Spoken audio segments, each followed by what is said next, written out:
Yo, yo, yo, this is Davion Reagan, one half of the Playground Insiders. And I'm Ghalib Ashai. I'm the second half of the Playground Insiders. This is our first episode. We're going to be talking NBA news, trades, free agency, NBA draft, all of it. And just a little background on the both of us. I'm Ghalib. I'm from LA, and I'm a diehard Timberwolves fan. Yep, this is Davion. I'm from Phoenix. I'm a die-hard Lakers fan and LeBron James enthusiast. Our first topic is going to be big trades at the recently passed trade deadline, and we're going to start with the Minnesota Timberwolves and the Golden State Warriors. The Warriors traded D'Angelo Russell, Amari Spellman, and Jacob Evans to the Minnesota Timberwolves for Andrew Wiggins, a first-round pick, and a 2020 second-round pick. How do you feel about that trade, since you being the Minnesota fan that you are? I mean, of course, I can't lie. I'm excited to see what D'Lo brings to the team, but a lot of Warriors fans I've been seeing saying they hate this trade, like they don't think anything's good going to come out of it, and I really think that Andrew Wiggins can make a difference on that team. He's like been in a losing culture his whole life, so people really bring him down for that. But I think the winning culture with the Warriors, they can definitely bring him up. They could be a top 6 seed next year. And with the Timberwolves, it's still going to need more than just Cat and D'Lo. You got to build around them, but they got a future set coming up. At least Cat and D'Lo can call themselves rich because they both They both got on the max. They both got the max. Both on the max. And they might not win a lot of games, but they're having fun being best friends together. So exactly. It's a win-win. Kinda. Second biggest trade of the deadline, the Clippers received Marcus Morris from the New York Knicks, and it was a 3-team trade. Also, the Wizards got involved. The Clippers got Morris along with Isaiah Thomas, who they bought out his contract, and the Knicks received Mo Harkless from the Clippers first-round pick this year, and a swap for next year's first-round pick. And Washington got a bag of peanuts, Jerome Robinson.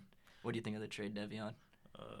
The trade, I think the Clippers think it's a valuable trade, getting Marcus Morris to throw another man at LeBron, but me being a Lakers fan, I don't think Marcus Morris is going to do all that when it's time. No, I'm totally agree with you right there because, like, Marcus Morris, they're saying, he's a 20-per-game scorer, but, like, he's putting that up for the Knicks. That's a lot of empty stats. Like, exactly. 20 points per game on the Knicks, it does not equal 20 points per game on the Clippers, but it definitely doesn't make them any worse.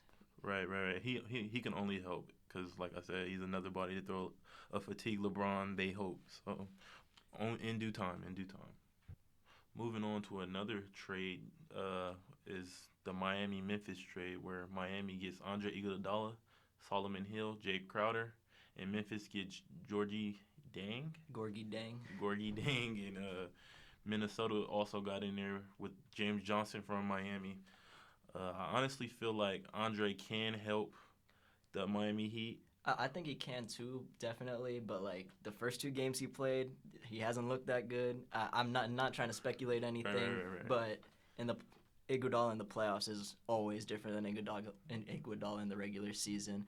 And overall, I mean, I think Pat Riley did a really good job with this trade. I mean, Solomon Hill and Jay Crowder, both their contracts expire at the end of this year. That's about $10 to $15 million in cap space at the end of this year. And they can go get somebody they want in free agency with that money. But as far as Andre, you got to knock off the rust. Yeah, that's probably all that is. For sure. He hasn't played in like almost a year. And moving on to our next topic, we got, of course, the playoff race. All-Star game, half of the season's done, so now we got the more important half coming up. So starting in the East, we got the Bucks as the 1 seed. They already clinched a playoff spot. Yeah, they have clinched the playoff spot, but as we know, they only have 8 losses right now. They're 49-8, and the East doesn't look too strong at this point. Seems like they're a lock for the 1 seed. We got a race between 2 and 5, really. We got Toronto. Currently, we got Toronto, Boston, Miami, and Philadelphia. And who do you think comes out of those 4 with the best seed?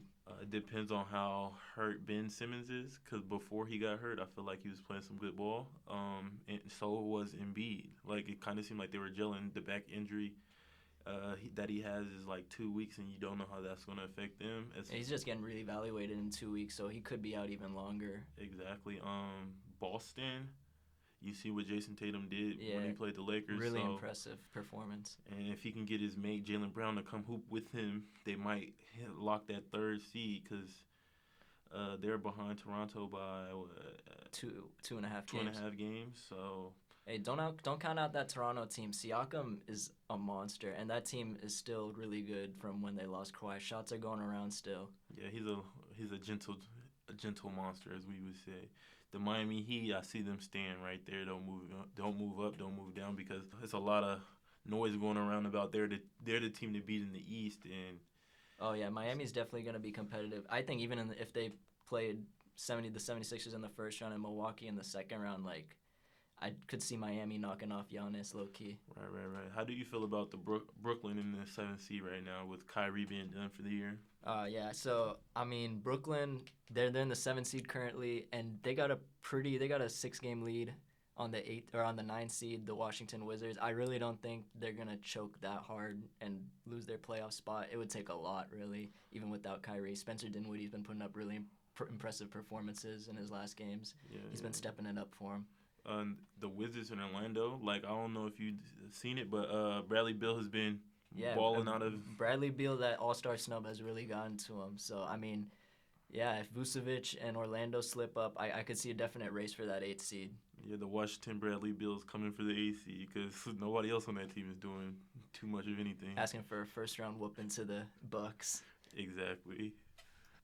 As you see in the West, the Lakers got the top seed with a 43-12 record, and the second seed which is the Denver Nuggets that are 5 games behind them. It seems like 2 through what is that? 6. Two through 6 are in an arms race, separated by 1 game each. How do you feel about that? The West shaping up.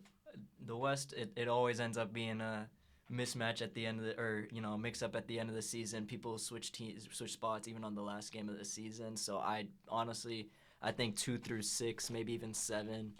That could just be anyone. You could see anyone getting any of those spots. The real race is probably for the 8th seed. You got Memphis with Portland and New Orleans on their trail. They got a bit of a lead right now. They got a 2.5-game lead on the Trailblazers right now, and Damian Lillard's out, so I'm sure that helps the Grizzlies. But the Grizzlies have the toughest schedule coming up for the rest of the season, Yeah. and the Pelicans have the easiest schedule going on for the rest of the season. So I think that could definitely get Zion into the playoffs. And Zion versus LeBron first round, who wouldn't love to see that? Exactly, and the Portland's, I don't count Damian Lillard out. I just don't. And can we all start giving the Oklahoma City Thunder their props? No, for real, honestly. I mean, everyone was saying Chris Paul, he's washed. He's making $35-40 million a year, and he had an all-star season this year. And I'm going to say he could win Most Improved Player of the Year, but yeah, he's too old for that. He's too old for that, and, he's already had his accomplishments. But right. Chris Paul might be one of the most impressive players I've seen this season. He's definitely putting the cherry on top of his sundae. Shai Gilgeous-Alexander. Yeah, the three-headed monster they got with Shai, Dennis, and Chris Paul, like that 3-point guard system with Billy Donovan working that system. And Danilo Gallinari too. They got length, they got shooters. They got good defense. That team is gonna be hard to beat. I mean, right now they got the Clippers in the first round. I wouldn't be taking that lightly if I was the Clippers. Yeah, I wouldn't take OKC. That's one team you don't want to play in the playoffs. You don't want to run into the OKC at all. And if Oklahoma City plays the Clippers, I feel like Danilo, Shai, and Chris Paul might take that a little personal. Yeah, and it's going to be rougher for the Clippers than it needs to be because they're already resting every other game, aren't they? Exactly. They're the number 2. He's doing that. LeBron would never. Lastly, we got some storylines and injuries going into the second half of the season. The first was the Cavs parting ways with head coach John Beilein. It was pretty obvious that the team wasn't really liking his system. I mean, the veterans are really upset, and especially after that controversial word he said, slugs versus thugs. Exactly, all that. And you can I kind of felt like he was a college coach even when they hired him. Oh, and, yeah. The vets wouldn't. I thought it was a very peculiar move when they made it originally, but I think the players are a lot happier now. Like, when the Cavs win, when I watch their games, when the Cavs win, they have more fun than any team when they just get one win. So that the team, I don't think the chemistry is the problem. I just think they just need a players coach there. Yeah, to mesh, because they got Andre Drummond, who's like a vet, who's been there, done that, and they have Colin Sexton and Garland. To mesh them together. Exactly. They got the setup. They just need someone to put it together. A respectable coach. Exactly. And then moving on to our next topic of injuries, we already mentioned Kyrie and Ben Simmons earlier. Yusuf Nurkic, the center for the Portland Trailblazers, had a terrible leg injury last year, broke it in half, and he's probably coming back next month. You think he can help move the Trailblazers into the playoff, into the 8th seed? It depends on how far they're out of it so far, because like you have to integrate him. He has to knock all that rust off. But I do believe he is an upgrade over Hassan Whiteside, because there's no telling what Whiteside gives you from night to night. He's so inconsistent. For sure. I think they're going to be bringing him off the bench at the beginning, though. So and his chemistry with Damon, CJ is there. Yeah. It's pretty good before he got hurt, so I'm sure they're going to move to him as soon as they possibly can. Yeah, and then moving on next, we got Jaren Jackson Jr. from the Memphis Grizzlies. He's got a knee injury, and he's expected to be out for 2 weeks. I think this does a lot for the Grizzlies, especially since they got the hardest schedule coming up. They got blown out by the Clippers last night, and, I mean, it's not looking any better coming up. Yeah, and I feel like his chemistry with Ja Morant, it was only going up, and I guess this is just like it could be the end of their season, because I don't see them having that much success without him. Exactly. He's their number 2. And then finally, we got Stephen Curry coming back this Sunday, March 1st, for his first game back with the Warriors since breaking his hand. I mean, that team isn't in a playoff race by any means, but you see him having a big impact, maybe dropping 20, 30. I don't know if his coach will let him. Steve Kerr's probably not going to play him that long. He's just some exercise for Steph and for the fans. You think it could be some good practice, though, again, him and Wiggins on the floor together? I mean, Wiggins has basically been the only player playing. Even Draymond's been sitting out games. Oh, yeah, like I said, I truly believe this move right here is for the fans, to give them a present for the sorry year that they had so far, and also to build chemistry with Wiggs. Yeah, exactly, 100%. Yo, that concludes our first episode. This is Davion Reagan signing off. You can hit me on Twitter at TH3REAGAN. And you can hit me up at Guyashai, GYASHAI. Thank y'all for listening.